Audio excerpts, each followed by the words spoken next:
I don't know. It's just, Hook beating Brian Cage and Rio beating Statlander on the show.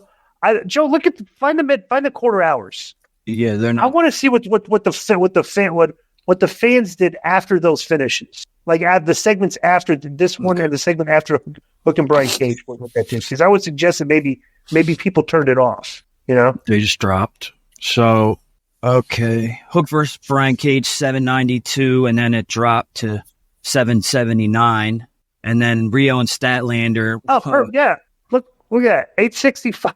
They lost 100. The Rio Statlander match from the time it started to the time it that quarter lost 140,000 viewers. Yeah. Not only that, this is the first time the run over wasn't the highest rated segment. Right. As a matter of fact, it was the second lowest segment. Wow. Yeah, and Ospreay being in the lowest segment, it's kind of surprising to me. Why? Well, let me ask you why. Why is it surprising? Because there's such hype behind him and his name and everything. Who did he wrestle? Oh, Kyle Fletcher. Okay.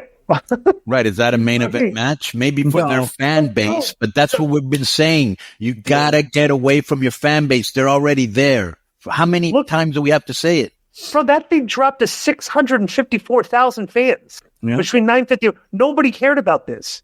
And the fact that we'll get to it. Because I'll say there's a reason why people are probably turning the channel on that, right? Because I figured people were turning the channel with the Riho Chris Statlander thing because I was at work and I had it on. So I'm watching it. After about 3 or 4 minutes, I had to get up and do something, but I'm watching over the corner of my eye, I'm watching. Bro, I started doing something. I came back and like 3 minutes later, I said, I can't believe they're still wrestling. And they went for 3 more minutes. I was like, how about? I don't know. Well, this is what I mean, because you look here at the quarter hours, and 8:45 to 9 had 779,000, but then it jumped 11% to 865 for the Bucks, Eddie, and Okada. Right. There's always a people from when shows end. Okay, at the top of that hour, you're going to get a bump because people are leaving another show, turning stuff. So that's why there's always a peak up there, right?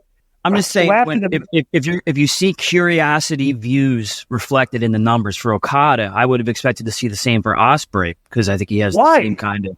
His name's kind of on the same level as Okada. It's like, let me check this guy out. But to who, Joe? Wrestling. They're not like. It's not like the name has value. When the company started, there were 1.4 million fans that tuned in the first show. A lot of those are WWF fans. Okay, and over the course of time, they've lost about 600,000 of those people from things. The WWF fans are watching WWF. Bro, the WWF fans don't care about Will Ospreay and Okada at all. Like they don't give a about that stuff, and they're not. You can see there was zero interest drawn from people outside of their hardcore base, and to the point that some of their hardcore base even turned the match off. Even less. Yeah, but Joe, I would say that the guys that got that rating were the Young Bucks. First of all, nobody knew Okada was going to come out. Number two, everybody knows the Young Bucks are big stars in that show, and they've been on there for 5 years, So I don't even think Okada had anything to do with this. Right. So next we go, and I don't know why this match was happening. I don't know what happened on the pay-per-view, but Will Ospreay's wrestling Fletcher. They're all in the same group. And wasn't Kyle Fletcher, weren't they part of Aussie Open? Yeah. Well, one guy's injured. So he's wrestling. Was this the guy that was injured? Or I'm not sure. One of them was injured. I don't know. Okay. But these guys are friends, and then they're the main event. Yeah, but bro, it just doesn't make a lot of sense to me. Why is Ospreay wrestling Takeshita, who's in his group, and now he's fighting? Huh? He's come in, there's zero heat. None. Now he's fighting Fletcher, who's in his. I mean, with all the wrestlers that you have there, you got to have guys in the same faction wrestling each other. That's not even interesting unless somebody's going to turn. Right. So this was a non-title match.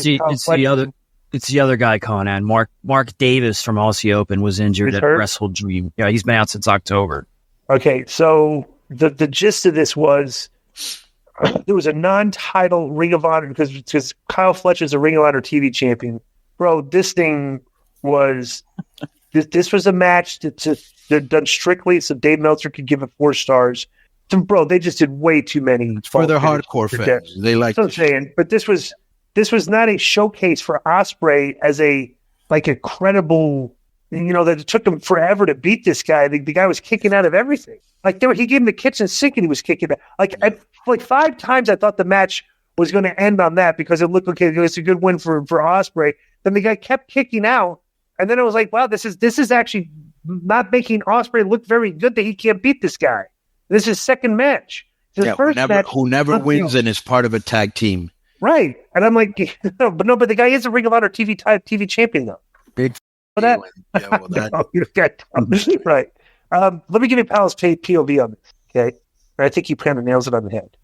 The main event was a really worked spot fest, and I know there are fans who loved every second of it. Oh, by the way, the match ended, and then Bryan Danielson comes out, who lost, who's on a losing streak right now. I think he's lost how many matches in a row has Bryan Danielson lost? So Bryan Danielson comes out and they have a stare. They come in and they look at each other, and I'm like, all right, well, whatever. Somebody do something. Yeah, right. So Powell's POV is the main event was a really well worked spot fest. I know there are fans who loved every second of it. As much as I enjoyed the athleticism, I would have preferred more of a showcase for Ospreay's first Dynamite match as a full-time AEW wrestler. I just didn't need to see Fletcher kicked out of a Poison Rana or the Oscutter. It was one thing to have a banger at Revolution for the pay-per-view crowd, but I question the approach of doing a Dynamite this early in Ospreay's run with zero promo support.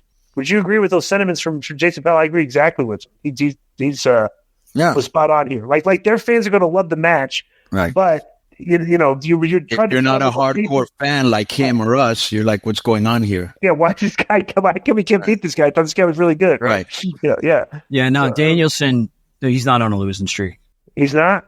No, he beat Akiyama a couple weeks ago, and the 50-year-old Japanese guy, and the Combat Club beat Eddie and FTR a couple weeks ago and stuff. So yeah. But bro, this match is strictly for the hardcore crowd that wants to see Danielson and Ospreay in a dream match, and if they think that all they could do is just go look at each other and stand there, and that's going to make me interested, it's not. I did like that this was a season premiere.